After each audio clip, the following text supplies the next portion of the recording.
So one last one here before I step down from the second floor for a bit, as the guys are, I don't know what they're getting a hold of, but they need some other supplies, so they're off the roof right now.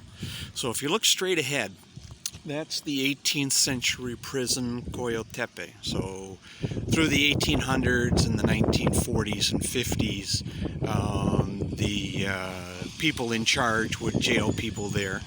Then Marta's brother, no, Marta's husband's brother-in-law died in there in the 1970s when Somoza supposedly had him imprisoned. Just all sorts of ugly stuff. It is a good place to visit. Nice, like colonial. Well, how can you say nice colonial prison and not bring up wrong connotations? But anyways, it's an excellent example of period architecture from the late 1800s, early 1900s. The Boy Scouts of America had owned it for some period of time.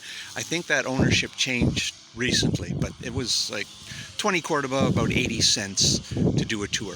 Anyways, on the far side of that, maybe 2 or 3 kilometers away, is the active volcano Masaya, the Masaya volcano. This will be our view from the second story.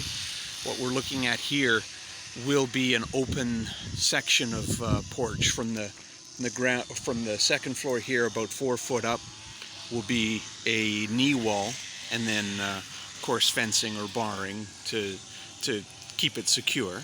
And across here you see what's called El Coyotepe development. So it's a collection of houses between $40,000 and $70,000.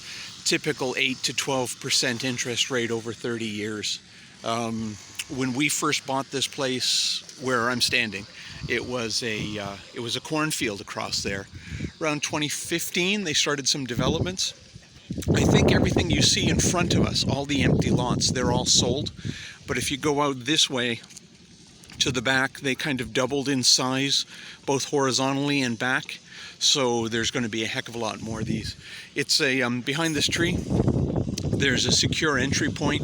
So, there's guards and that sort of stuff to protect the area.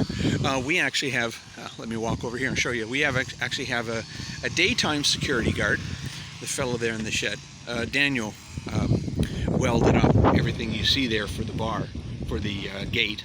And then at night, there's a fellow with a motorcycle, a whistle, and a gun who shows up every couple hours, drives his bicycle around with a whistle or a motorcycle. I think this guy has a motorcycle.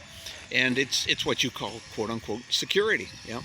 So there's still an hour and a half between his rounds, but at least someone is checking all the time.